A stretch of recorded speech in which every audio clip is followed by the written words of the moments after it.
వీడెక్కడికి వెళ్ళాడు?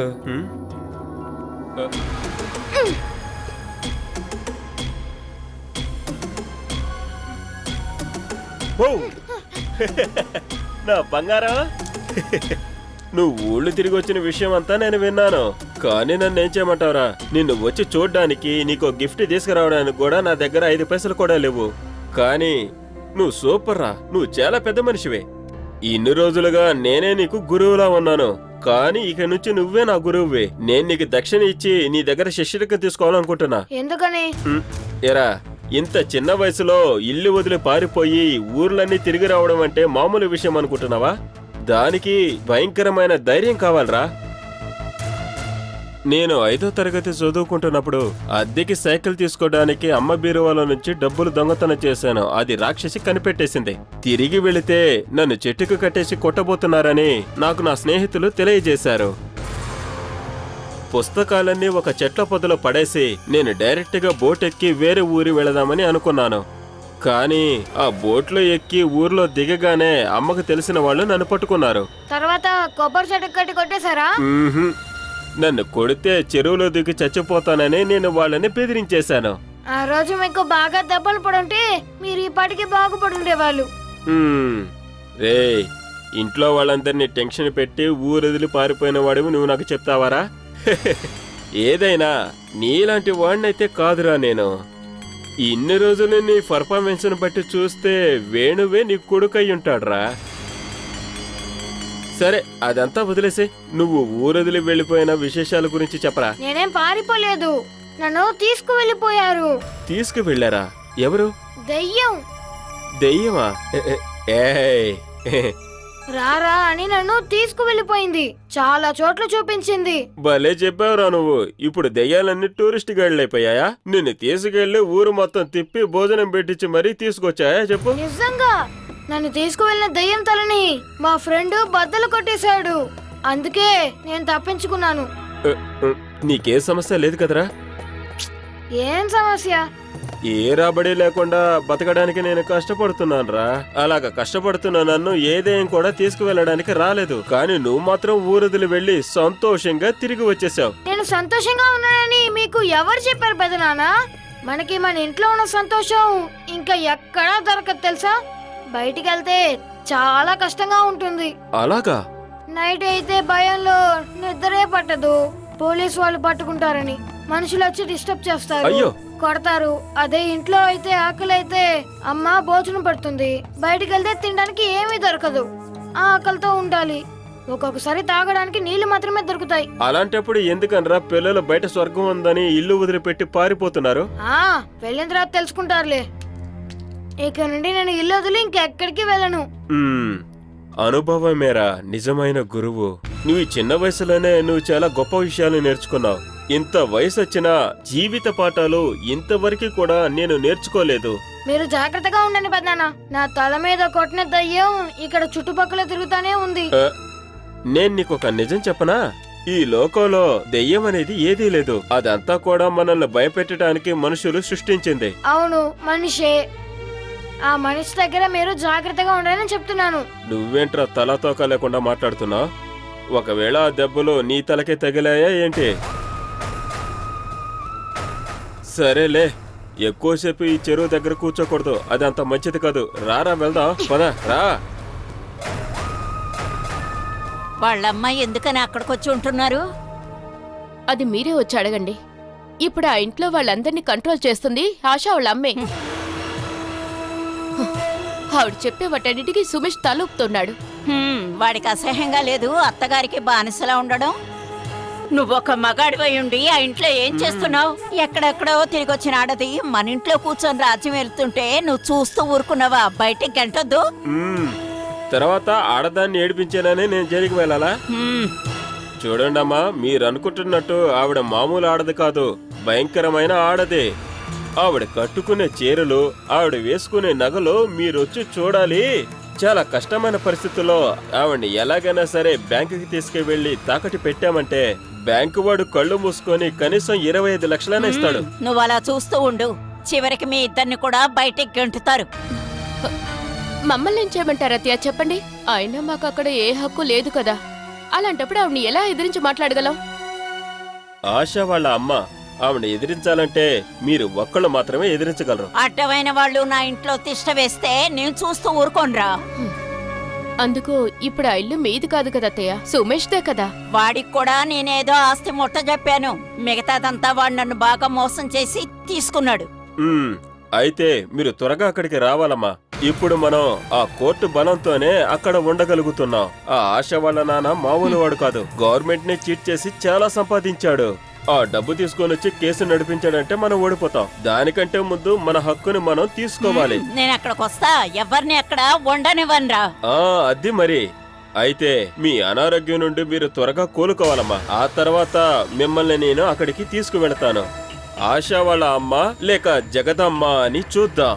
ఆహాహాహా, మన ఇంట్లో జరిగే ఆ యుద్ధాన్ని నా కళ్ళారా చూడాలని నా మనసు తప్పిస్తుందమ్మా. ఇంకా విజయం అది అమ్మకే దక్కుతుందని నాకు అనిపిస్తుంది. తేలుస్తా ఒక్కొక్కళ్ళ సంగతి ఏంటో.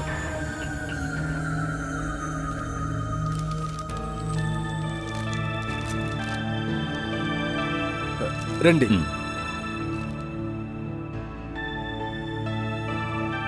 కూర్చోండి. నమస్తే. సుధా, ఈయన అజయ్. ఈయన 1 లక్ష రూపాయలు ఎఫ్డి వేశారు. ఈ డీటెయిల్స్ పెట్టి ఒక ఫామ్ రెడీ చేయి. ఆధార్ కార్డు 2 ఫోటో కాపీస్ ఇవిడికి ఇచ్చేయండి. అలాగే.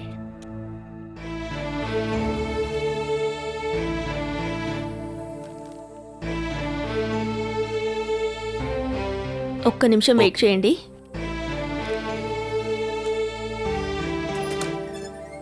Excuse me sir. ఎస్, రండి. చెప్పండి. ఇందులో సైన్ చేయండి. ఇది మీరే సైన్ చేయొచ్చు.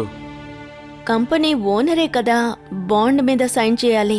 అబ్బే, అదంతా ఏం లేదు. మనం సీల్ వేసే కదా ఇస్తున్నాం.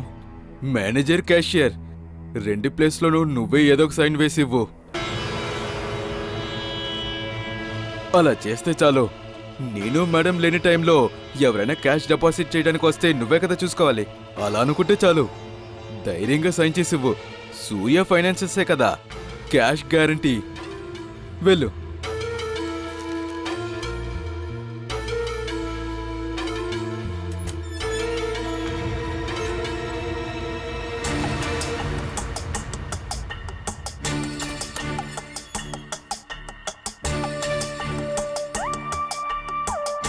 ఒక్క నిమిషం సార్.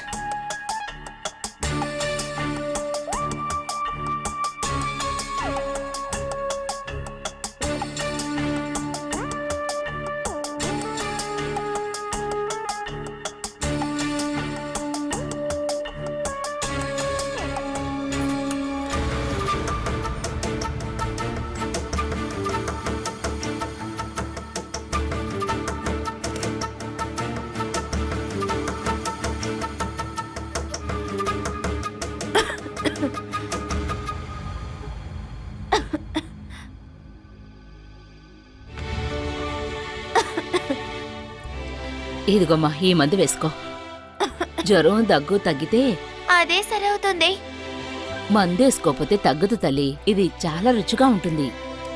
నేను తాగను. ఇప్పుడు ఈ మందు కూడా మీ టీచర్ అమ్మ వేస్తేనే వేసుకుంటావా ఏంటి? కళ్యాణి, మందు వేసుకోమంటున్నానా?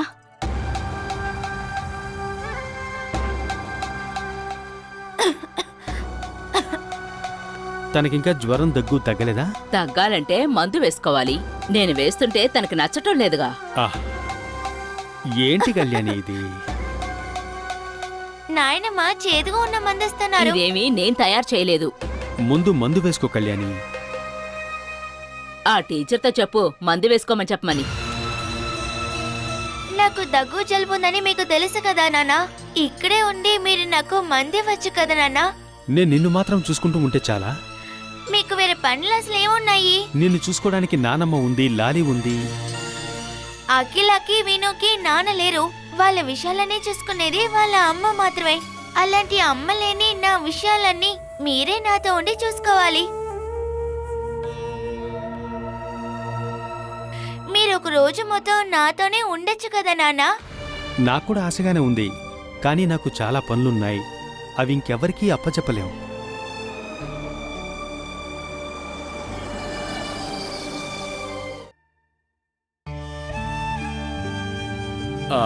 నువ్వు బయట నుంచి వస్తున్నావా లేకపోతే ఎక్కడికైనా బయలుదేరుతున్నావా? టౌన్ ప్లానర్ ఆఫీస్కి వెళ్ళాలి. ఆ తర్వాత ఇంకో చోటు కూడా వెళ్ళాలి. ఒక్క నిమిషం ఉండు. తాతయ్య చెప్తే మాత్రం వింటున్నారు కదా, నేను చెప్తే వినటం లేదు. నాన్న నువ్వు చెప్పినట్టు ఆడగలడా చెప్పు? నాతో బాగోలేదని కాసేపు నాతో ఉండమని చెప్తున్నాను, అంతే కదా.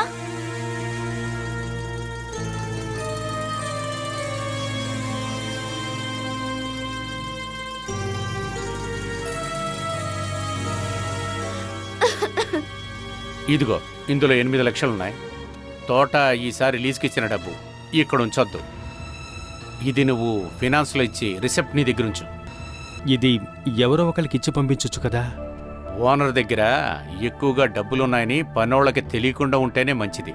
తెలిస్తే వాళ్ళ అవసరాలు పెరుగుతూనే ఉంటాయి. టౌన్ ప్లానర్ ఆఫీస్ నుంచి ఎప్పుడు బయలుదేరుతానో నాకే తెలీదు. 5 నువ్వు దీన్ని తీసుకెళ్తే చాలు. ఈ డబ్బు ఇక్కడ ఉన్నప్పుడు ఇన్కమ్ ట్యాక్స్ వాళ్ళు ఎవరైనా వచ్చారనుకో, నేను దీన్ని కూడా లెక్క చెప్పలేక కష్టపడాను. తోట లీజ్ డబ్బులన్నీ చూపించొచ్చుగా. లీగల్గా ₹1,00,000 లీజ్ అని మనం చూపించాం. మిగతా 7 లక్షలకి వేరే లెక్క ఏదైనా చూపియాలి. ఫినాన్స్లో ఇచ్చామంటే లెక్క చూపించక్కర్లే, డబ్బులు కూడా వస్తాయి. వెళ్ళొస్తాను. సరే.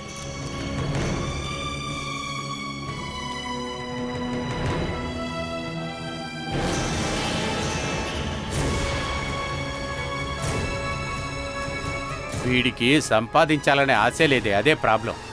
ఎవరికోసం సంపాదిస్తున్నాడు? వాడి సంపాదనంతా దేనికోసమేకా?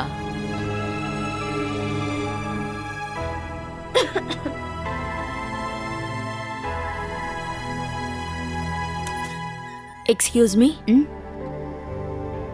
Yes come. కూర్చో సుధా. కూర్చో.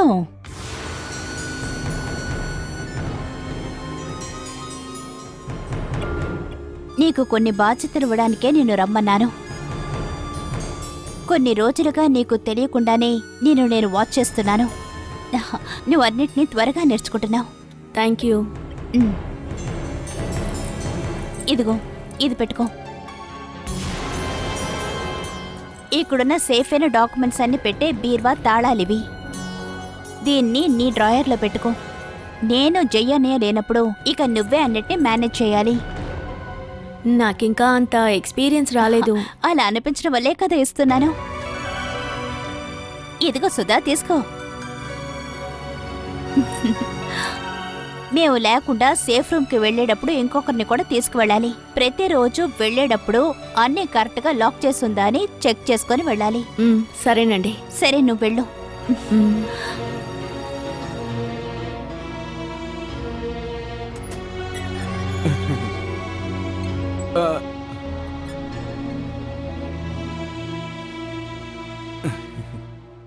మొదటి భారం తలపైన పెట్టేశారుగా. చూడ్డానికి పాపంగానే ఉంది, అందుకే మెల్లమెల్లగా భారం పెడదాం అనుకున్నాను.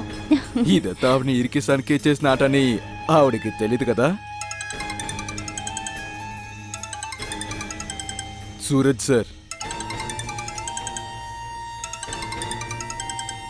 స్పీకర్లో వేయండి. హలో. చెప్పండి. ఫినాన్స్లో క్లోజింగ్ టైం ఎప్పుడు? 5. ఏవైంది సార్? అక్కడ డిపాజిట్ చేయమని నాన్న 8 లక్షలు ఇచ్చారు. నేనొస్తున్నాను. ఒక పని మీద వెళ్లేందుకు లేట్ అయింది. నేనక్కడికి వచ్చేసరికి 5 దాటొచ్చు. పర్లేదు సార్, ఇక్కడ మనుషులుంటారు. ఓకే. రమేష్ సార్ చీమ బియ్యపు గిజ్జలు చేర్చి పెట్టినట్టు సేవ్ చేసిన డబ్బంతా ఇక్కడికి తీసుకొచ్చి పెడతాడు. ఇక్కడ నుండి ఎటు వెళ్తుందో ఆయనకి తెలుస్తుందా ఏంటి? మిగిలిన డబ్బే కదా, దాంతో చేయడానికి మనకి ఎన్నో విషయాలున్నాయి. వేస్ట్గా ఇక్కడ స్టోర్ రూమ్లో ఉంచి ఏం చేయబోతున్నావు? డబ్బు కదా, అదలా తిరుగుతూనే ఉంటుంది.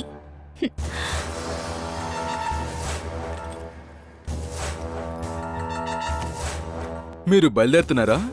ఇప్పుడు బయలుదేరకపోతే లేట్ అవుతుంది. మన క్లయింట్స్ ఇప్పుడు క్యాష్ డిపాజిట్ చేయడానికి వస్తున్నారు. కాస్త వెయిట్ చేయండి. సార్, ఇంట్లో పిల్లలు. మనందరం కుటుంబం కోసమే పనిచేస్తున్నాము. రోజు కరెక్ట్ టైంకి ఇంటికి వెళ్ళాలంటే అది కుదరని పని. సార్, ఇంట్లో పిల్లలకి ట్యూషన్ చెప్తుంటాను. లేట్ అయితే వాళ్ళకి ఇబ్బంది అవుతుంది. అయితే ఇప్పుడు మీకు 2 ఇన్కమ్సా? ఏదేమైనా సరే మీరు అటెండ్ చేసే వెళ్ళాలి. సార్, ఇవాళ ఒక్కో రోజు అడ్జస్ట్ అవ్వండి. నేను నా వైఫ్ని డాక్టర్ దగ్గరికి తీసుకెళ్ళాలి. 5 నుండి వెయిటింగ్లో ఉంది. ఈ కంపెనీకి చాలా ఇంపార్టెంట్ అయిన ముఖ్యమైన మనిషి డబ్బు తీసుకొస్తున్నారు. ఆ డబ్బు తీసుకొని రిసిప్ట్ ఇవ్వడానికి నువ్వు ఇక్కడ ఉండాలి. ఏంటని ఎక్కడ సమస్య? తను టైంకి ఇంటికి వెళ్ళాలంట. ట్యూషన్ కోసం పిల్లలు వస్తారు, అందుకే. మీరు వెళ్ళండి. ఇంట్లో ట్యూషన్ తీస్తున్నారని ప్రీతి చెప్పింది. టైం వేస్ట్ చేయొద్దు, వెళ్ళండి. నేను డాక్టర్ని చూడటానికి వెళ్ళాలి. మీరు వెళ్ళండి. ఆయన్ని మరి క్యాష్ తీసుకొస్తే? నేనిక్కడున్నాను కదా, మీరు వెళ్ళండి, నేను చూసుకుంటాను. ఉమ్.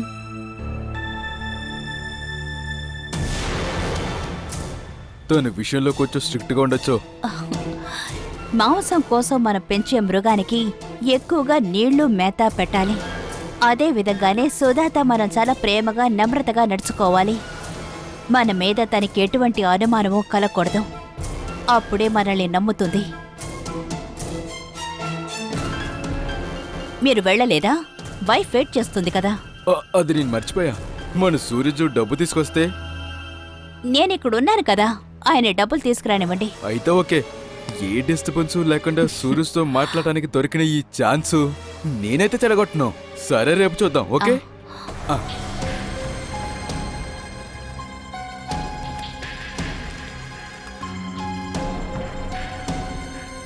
కొంచెం పనుండడం వల్ల లేట్ అయింది. క్లోజ్ చేయలేదు కదా? మీరు వస్తారని చెప్పిన తర్వాత క్లోజ్ చేయగలమా? స్టాఫ్ అందరూ వెళ్ళిపోయారు. నాకు ఒక హాస్పిటల్ కేసు ఉంది. పర్లేదు, ప్రవీణ్ ఉన్నారు, మీకోసం వెయిట్ చేస్తున్నారు. సరే.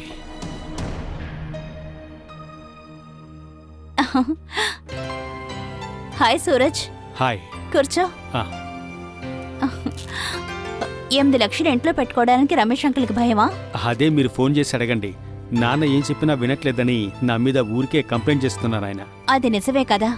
నాన్న మాట మీరు వినుంటే కళ్యాణికి అమ్మగా నేనిప్పుడు మీ ఇంట్లో ఉండేదాన్ని. నన్ను చూసినప్పుడల్లా మీరు ఈ ఒక్క విషయమే మాట్లాడతారా? నాకెన్నో విషయాలు మాట్లాడాలనిపిస్తుంది, కానీ మీరు బిజీగా ఉన్నారు కదా. ఒకసారి వద్దని చెప్పినందువల్ల ఇంకెప్పటికీ వద్దని మీరు మొండిగా ఉండను అంటే నాకిష్టం లేదు. మీకు ఇంకెవరిపైనైనా నా పర్సనల్ మ్యాటర్ మీతో డిస్కస్ చేయాల్సిన అవసరం లేదే. చమేలి చనిపోయి 7 సంవత్సరాలైంది. ఇప్పుడు కూడా ఆ జీవితాన్ని తలుచుకొని జీవిస్తూ ఉండడం మూర్ఖత్వం అనిపించట్లేదు? నన్ను చూడండి, డివోర్స్ అయి 2 సంవత్సరాలైంది. ఆయన గురించి అసలు ఆలోచించట్లేదు. మనల్ని నెగిటివ్ చేసే అన్ని విషయాల్ని మర్చిపోవడమే నా పాలసీ. మీ లైఫ్ ఎలా ఉండాలో మీరు డిసైడ్ చేసుకోండి. ఆ దారిలోకి నన్ను లాగొద్దు.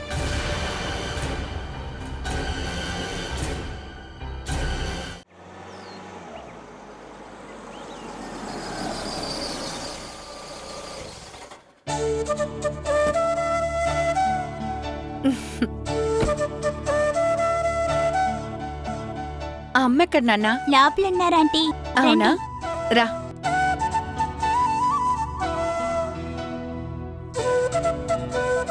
జాబ్ దొరికిన తర్వాత ఫోన్ చేయడానికి కూడా టైం దొరకట్లేదు కదా. నువ్వు చేస్తుండొచ్చుగా. కూర్చో. విను ఎక్కడున్నాడు? డ్రాయింగ్ చేస్తున్నాడు. అవును, జాబ్కి వెళ్ళి 4 రోజులైంది కదా. జీతం వచ్చిందా? ఇవ్వలేదు. అడగాలి. ఇంకో వారం చూస్తాను, తర్వాత అడుగుతాను. నేను ముఖ్యమైన విషయం చెప్పడానికే వచ్చాను. ఎప్పుడూ పనులు, పిల్లల్ని పెంచడం, టెన్షన్ ఉంటే చాలా. ఇందులోంచి ఒక రిలీఫ్ అక్కర్లేదా? నాలాంటి దానికి అవన్నీ కలలోనే జరుగుతాయి.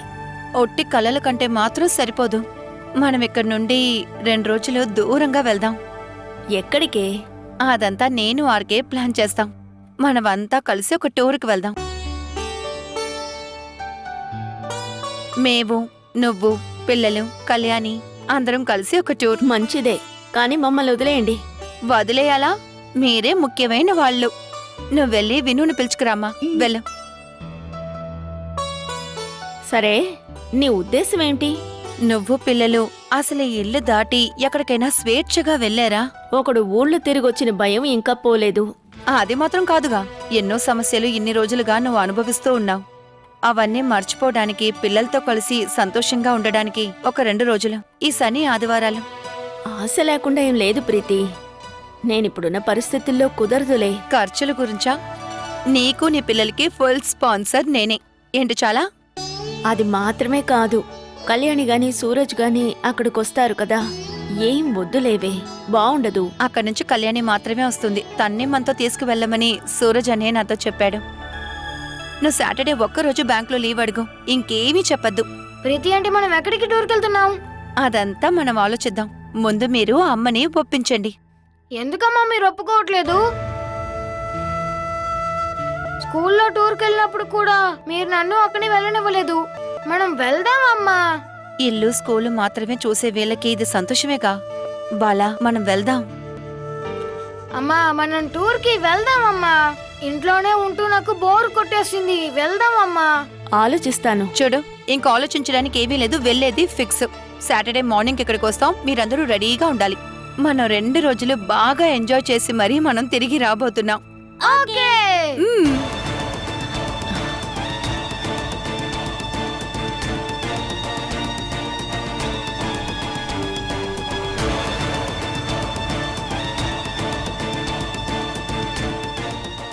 టూర్కి వెళ్ళాలని పిల్లలు ఆశపడుతున్నారు. ఇప్పుడున్న పరిస్థితుల్లో బయటికి వెళ్ళి ఒక్క పూట భోజనం తినడానికి కూడా డబ్బులు లేవు. వాళ్లతో వెళ్ళాలని ఆశపడుతున్నావుగా, వెళ్ళాలో వద్దో ఒకసారి ఆలోచించుకో. నువ్వు టూర్కు వెళ్ళావంటే నన్నెవరు చూసుకుంటారు? సతీష్ బావని అనిలక్కని 2 రోజులు ఇక్కడికొచ్చి ఉండమంటాను. మీ టూరు 2 రోజులేనా? నెక్స్ట్ వీక్ పిల్లలకి లీవే కదా. టూర్ అన్నప్పుడు మూనారో కొడైకనాలో వెళతాం. పొద్దున్నే వెళ్ళి రాత్రి తిరిగి రాలేం కదా. మీకిక్కడ ఏ ఇబ్బంది రాకుండా చూసుకుంటాను. నా కోసం కాదు, పిల్లల సంతోషం కోసమే ఈ టూరు. సంతోషం చివరికి దుఃఖంగా మారకూడదు. సరే, మేము టూర్కి వెళ్ళడం మీకు ఇష్టం లేకపోతే మేం వెళ్ళంలేండి. ఏ నిర్ణయం అయినా తీసుకోవాల్సిన వాడు జైల్లో ఉన్నాడు. ఇప్పుడు ఇంట్లో అన్ని నిర్ణయాలు తీసుకునేది నువ్వే కదా. నీకేది మంచిదనిపిస్తే అదే చెయ్యి. ఇంతకు మించి ఏం చెప్పలేనమ్మా.